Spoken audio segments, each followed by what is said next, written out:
Hello. I hope to God that I'm in focus because I've been having a shit ton of problems with that. My name is Jeremy, this is Red Means Recording, and I'm here to tell you that I did a third round of tracks for the YouTube audio music library.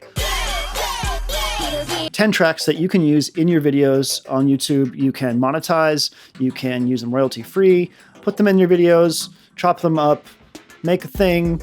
Just use my music. It's cool. I am really fortunate to be part of this project, and I just kind of wanted to talk a little bit about library tracks in general, what you can do with them. If you'd like to watch videos about the tracks themselves, like the Ableton walkthroughs, I'll be uploading those starting probably today or tomorrow. And yeah, check the video description and check the links at the end in the end card, and you'll get information about that. So what is the YouTube Music Library? I think I already said this, but I'll just say it again. The YouTube Music Library is a searchable database of royalty-free tracks that you can use on YouTube with no penalty.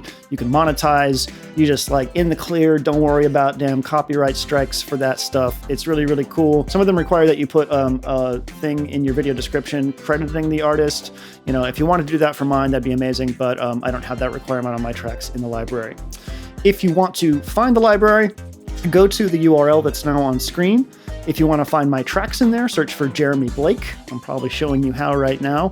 And you'll find all 30 of my tracks. Andrew Huang did some, Noir Blanc V, Bad Snacks, Myla Melodies, Div Kid. The list is actually pretty expressive. And that's just the newer stuff. There's a ton of stuff that I have found in there that I've used in all my videos. So, really cool resource, go do it. One of the things I wanted to touch on was a question I got asked all the time, and I just want to put this to rest. People ask, great track, I would love to use it in my video game, or on Facebook, or on my movie.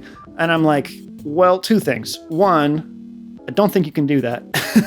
Two, but I'm the wrong person to ask. When I'm contracted to do this music, I don't have any rights to it anymore. It's not mine. It belongs to YouTube. It belongs to Google. I'm just realizing when I'm wearing headphones, I don't need to be doing that. Stupid. I don't own the tracks. They're not mine. I can't answer that question for you. They're really meant to be used on the YouTube platform and to give creators a way to put music in their videos and not get copyright strikes and stuff like that. And that's cool. I think it's a nice resource that YouTube is providing. Second question, how did I get hooked up with this, and can I hook you up with this? I was asked via an employee at YouTube to participate. And I'm sorry, I don't really have an in with the whole thing. It seems to be something that they are rolling out to certain creators on the platform. Yeah, that's pretty much it. I don't really have any insight into the process. Sorry. I guess the other thing I wanted to try to talk about, we'll see if this actually works, is just the philosophy of library music and why compositionally it's kind of interesting. In my particular case with this stuff, I haven't been asked to write anything in a particular genre. I've been given sort of carte blanche to just do what I do, which is frankly kind of amazing and astounding.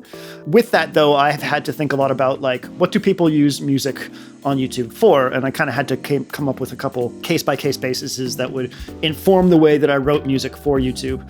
That's also informed by the fact that I work in video production as my day job, and I'm constantly searching for library music through other services to use in our corporate videos. And, you know, like what makes a good library track? What am I looking for? So here's the use cases as I can think of them. One, you just want something you can put underneath you talking, like I am right now. Just something that's giving a little bit of energy underneath everything, but not really being like too bombastic or center stage. And so I have a couple tracks that I've done for this round that are kind of like that. Those tracks, you don't really want to put a lot of gigantic changes in. Big buildups and breakdowns don't really work. Certain frequencies and certain instruments don't really work, like basically like big leads, big vocal samples, stuff like that. Not really good because you're going to fight with the dialogue. So that was a cool thing to realize and to kind of like work towards. You know, things that you can just drop in, loop, and you're good to go. The other big use case I can think of is for end card music or intro music. You know, people want to have an intro or they're going to put end cards on their videos, and these things are going to be more big and upfront.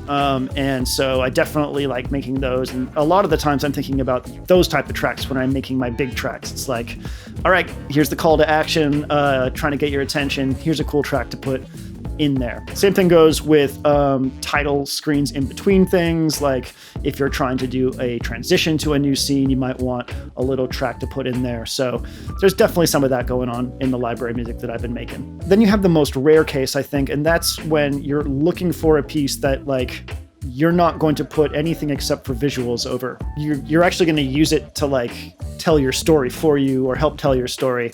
I tried to do a couple tracks like that. Usually it's on the end of like the quieter stuff, but this round I have a big track called Annihilate, which is more of an action movie track that I'm pretty stoked about too. Library music's weird. You have to think about the use cases. It's not just sitting down and listening music.